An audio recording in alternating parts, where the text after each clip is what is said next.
canal da Tamara com podcast pelo Ressignificar o Passado e Construir o Futuro com o livro Revendo Caminhos. Pega papel e caneta, anote os códigos para colocar em prática o que você aprender aqui. Lembre-se, você pode, seja movido pela renovação da sua mente e transborde amor próprio. Se inscreva no canal para apoiar o meu trabalho e transborde para mais pessoas. Adquirindo o livro pelo link na descrição do vídeo, você estará me incentivando a continuar. Aprimore a sua visão e a sua jornada, porque ela é muito especial e única para cada pessoa. Com as suas descobertas e ressignificando o passado, esse livro pode te ajudar para dar mais estratégias e se encontrar e entender a sua identidade, dando direção para o seu propósito. Aqui eu encorajo você a mergulhar em cada capítulo para aplicar na sua própria vida. Saiba que você tem capacidade para enfrentar as dificuldades e você tem muito potencial para descobrir o que realmente é importante para a sua vida. Cada passo dado aqui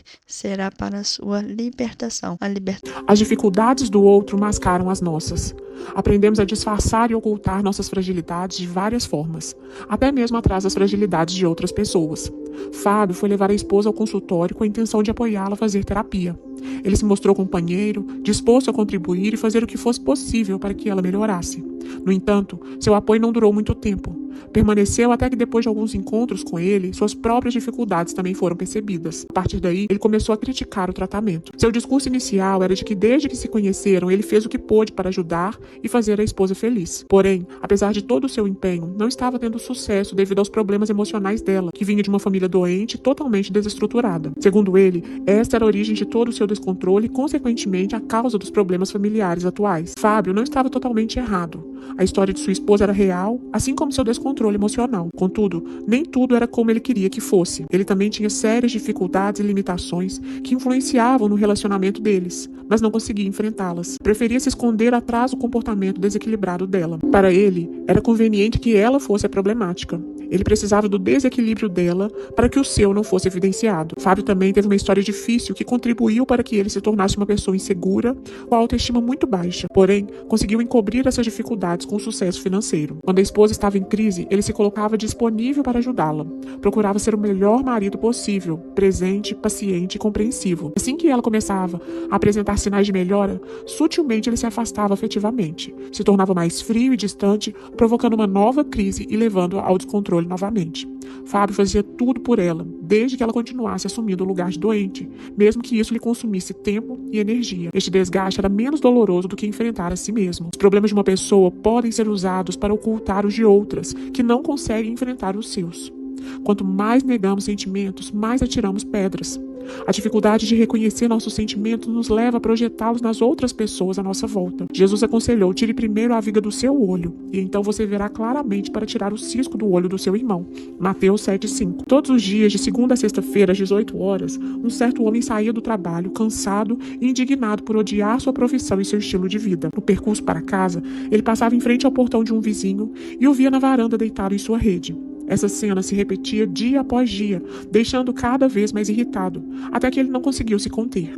Uma tarde, parou em frente à casa do vizinho e perguntou, cheio de indignação: "Você sabia que preguiça é pecado?" E o vizinho respondeu prontamente: "É, inveja também."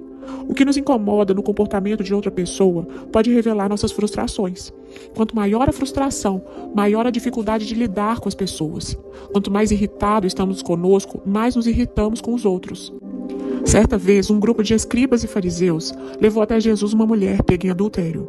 Perguntaram o que ele teria a dizer, lembrando-lhe de que a lei de Moisés mandava que, em casos como aquele, a mulher deveria ser apedrejada. Jesus sabia perfeitamente que aqueles homens não estavam defendendo a moral e os bons costumes. Eles eram movidos por outros sentimentos.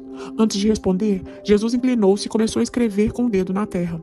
Ele estava dando um tempo para abrandar a ira daqueles homens furiosos e falsos moralistas. Como continuassem insistindo na pergunta, Jesus respondeu-lhes: "Aquele que dentre vós estiver sem pecado, seja o primeiro que lhe atire pedras." Depois de ouvirem essa resposta, acusados pela própria consciência, foram se retirando um por um. João 8, de 7 a 8. Nesta passagem, Jesus nos fala sobre um mecanismo de defesa muito usado por todos nós, a projeção, uma defesa para evitar a dor psíquica. Quando transferimos para outras pessoas algo que pertence a nós, mas que consideramos inaceitável, que rejeitamos, que negamos reconhecer. Muitas pessoas são extremamente críticas, estão sempre a postos procurando defeitos nos outros. Precisam transferir para alguém a raiva de si mesma. Necessitam que os outros sejam pecadores para que elas se sintam mais santas, que os outros sejam maus para que elas tenham a ilusão de serem boas. Precisam realçar os erros dos outros para que os seus sejam amenizados. Elas precisam atirar pedras, e às vezes a raiva é tão grande que parece que vão faltar pedras. É comum pensarmos no primeiro contato com algumas pessoas antes de sabermos qualquer coisa a seu respeito. Não fui com a cara dela. Quantas vezes rejeitamos alguém sem lhe dar a mínima chance de se fazer conhecida porque algo naquela pessoa não nos agrada? A achamos antipática, esnobe, esquisita, seja lá o que for. Provavelmente o que percebemos nela nos remete a alguma dificuldade nossa. Talvez algo que nos pertence e que não conseguimos reconhecer ou aceitar. Pessoas que sentem-se humilhadas e inferiorizadas por sua condição financeira menos favorecida, às vezes veem uma outra pessoa como esnobe, pelo simples fato desta ter um padrão de vida mais elevado. As que sentem raiva de si mesmas por sua timidez, dificuldade de se expor e comunicar, consideram o extrovertido como espalhafatoso, escandaloso. Costumam dizer: odeio gente feliz. Aquelas que têm dificuldade de lidar com seu excesso de peso só percebem as outras com o mesmo problema e as criticam por comerem exageradamente. Quando não conseguimos resolver nossas questões, transferimos este incômodo para os outros. O que não toleramos em outra pessoa pode dizer mais sobre nós mesmos do que sobre o outro. Portanto, se antes de simplesmente rejeitarmos as pessoas, questionássemos sobre os sentimentos que elas nos causam, poderíamos compreender mais sobre nós mesmos. Nas palavras de Augusto Cury, um eu imaturo enxerga a pequenez dos outros, mas o eu inteligente enxerga primeiramente a sua própria pequenez. Resistimos em conhecer a existência de algum sentimento ruim em nós e erroneamente acreditamos que seremos mais belos, negando ou escondendo o que consideramos feio. Alimentamos a ilusão de que escondendo o que rejeitamos, nós o eliminamos. Contudo, não é tão simples assim. Quanto mais sufocamos os sentimentos negativos, mais forças eles têm sobre nós, nos tornando reféns de nós mesmos e especialistas em atirar pedras em outros. Não é nada fácil olhar de frente para coisas que consideramos feias, dolorosas e que nos causam raiva e vergonha. No entanto, é enfrentando-as que nos libertamos delas. O primeiro passo é o reconhecimento e a aceitação. Aceitar não significa desistir e se entregar, acomodar-se ou aprender a gostar do que não gostamos. Ao contrário, é o começo de uma mudança. Para nos tornarmos uma pessoa melhor, é preciso partir do que somos e não do que idealizamos ser. Jesus nos ensina a confessar nossos pecados, ou seja, a revelar nossos sentimentos para que assim possamos nos arrepender. Para que haja mudança, é preciso haver arrependimento. E só pode haver arrependimento se houver consciência do erro. Nos conscientizamos, nos arrependemos e mudamos. Este é o processo de transformação. Um processo que, além de gerar mudança, promove o perdão. A raiva, antes alimentada contra nós mesmos, quando é dissolvida, é substituída pela compaixão, um sentimento que é estendido aos demais. Se não nos odiamos mais, não há por que odiarmos alguém. As pedras se tornam desnecessárias, não há mais motivos para arremessá-las. Quanto melhor nos sentirmos em relação a nós mesmos, melhor nos sentiremos em relação ao próximo. Vanessa dizia que ficava muito irritada com qualquer pessoa que lhe pedisse algum favor. Sua reação imediata era negar. Não tinha tempo nem de avaliar se poderia ou não atender. Aos poucos, quando aquele sentimento aversivo passava, ela pensava melhor e sempre que podia mudava de opinião e atendia ao pedido. Ela não era uma pessoa egoísta nem intransigente. Contudo, agia impulsivamente dizendo não de imediato, porque sentia raiva sem saber o motivo. Quando lhe perguntei que palavra definiria o sentimento que essa situação lhe despertava, a resposta foi abuso. Vanessa jamais imaginou que havia uma ponte ligando as experiências de infância às suas respostas atuais. Porém, a ligação era direta. Ela foi uma criança tímida, medrosa, insegura e não conseguia se defender das agressões dos colegas. Fazia tudo para agradar e ser aceita como parte do grupo. Os colegas beneficiavam-se de sua fraqueza e a controlavam. Sem perceber, ela ainda guardava muita raiva deles e mais ainda de si mesma. Guardava muita revolta por não ter se defendido, reagido e dito não quando deveria ter dito. Uma dificuldade que levou a ser uma vítima de vários tipos de abuso. Vanessa acreditava que essas lembranças haviam sido esquecidas no passado. Ficou surpresa ao perceber que elas ainda estavam vivas, presentes e que exerciam fortes influências em seu comportamento. Ela compreendeu que cada pedido de algum amigo era imediatamente sentido como abuso. E os nãos ditos tão prontamente eram uma vingança, um acerto de contas. Era uma maneira de sentir-se forte, como acreditava não ter sido na infância. como se mostrasse a si mesmo que agora conseguia se defender e evitar o abuso. As pedras que atiramos hoje são para atingir alvos do passado. Antes de continuar, eu vou deixar um recado aqui. Caso você queira adquirir o livro Revendo Caminhos da Elizabeth Pimentel, na descrição do vídeo tem um link de afiliado para comprar. Com isso, você contribuirá para o crescimento do canal. Curte esse vídeo, anote todas as coisas e aplique na sua vida. E ative as notificações no sininho abaixo na opção Todas para continuar prosseguindo nessa caminhada junto comigo. Vamos continuar a leitura. Aprendemos a esconder emoções. É importante e saudável que os pais tenham liberdade e sinceridade de expressar o que sentem em relação ao comportamento de um filho, assim como de corrigi-lo. Contudo, isso é diferente de depreciá-lo. A depreciação não leva uma criança a avaliar suas ações, mas a sentir-se inadequada. Há uma grande distância entre corrigir um comportamento e fazer julgamentos.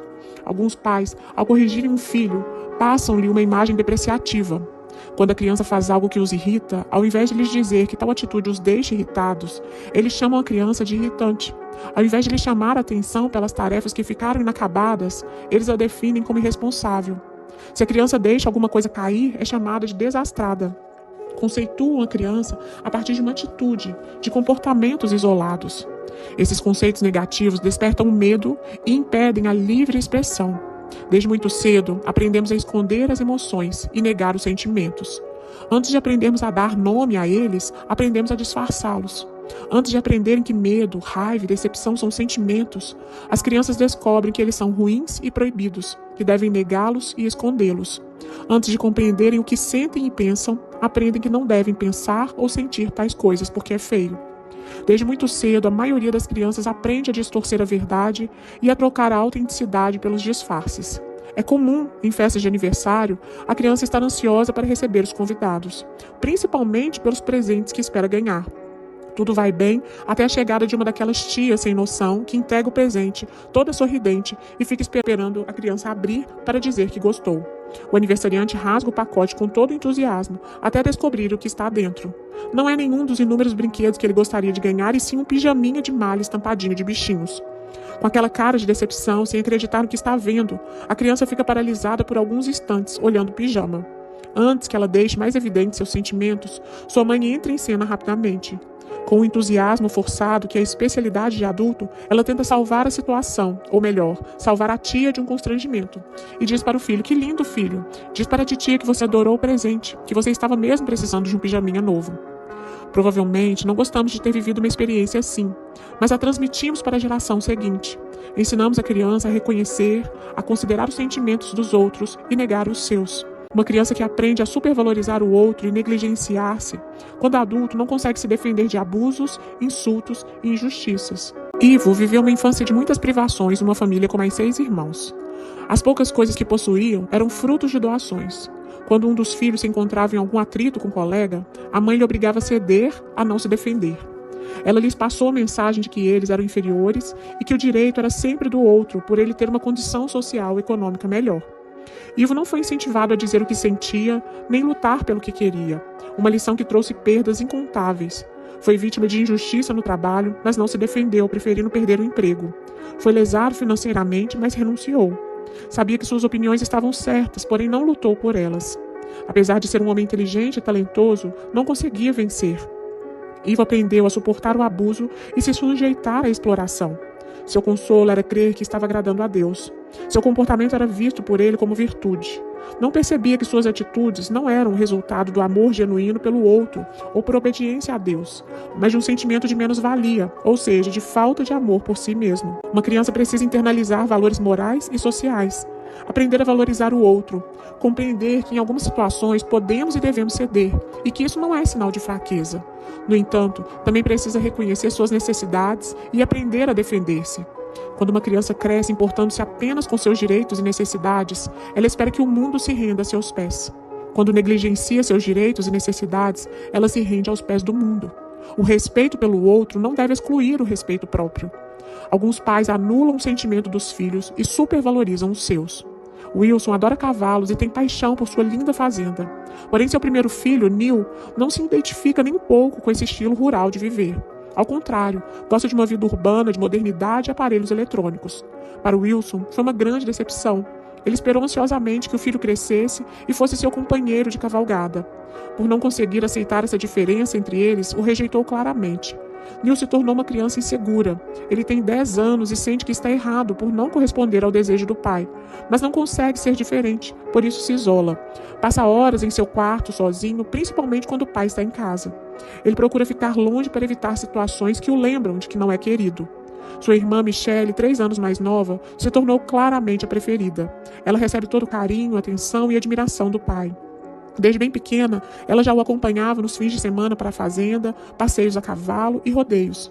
Não podemos afirmar com certeza que ela tem o mesmo gosto e afinidade que o pai, ou se percebeu bem cedo que para ser amada e aceita precisaria ter. Não sabemos se ela gosta de fazenda e de cavalos, ou se não suportaria ser rejeitada também.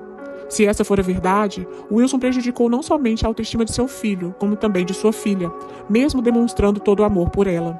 Afinal, ele deixou claro a mensagem de que para ser aceita, era preciso corresponder às expectativas dele. Negar os próprios sentimentos é negar a si mesmo, perder a identidade, abrir mão de ser feliz. Exigir de alguém tal sacrifício não é amor, é egoísmo. É não querer ver o outro e sim a si mesmo refletido no outro. Gostou do conteúdo e quer saber mais do meu trabalho? Na descrição do vídeo tem um link para ter o acesso ao grupo de transbordo e às minhas redes sociais. Caso você queira adquirir o livro Revendo Caminhos da Elizabeth Pimentel, na descrição do vídeo tem um link de afiliado para comprar. E com isso você contribuirá para o crescimento do canal. Curtiu o conteúdo? Salva e aplica na sua vida. Se você quiser acompanhar mais conteúdos como este, e ativa as notificações do sininho abaixo, na opção Todas, para prosseguir nessa caminhada junto comigo. Muito obrigada, que Deus te abençoe e lembre-se, você é amada. Até o próximo capítulo.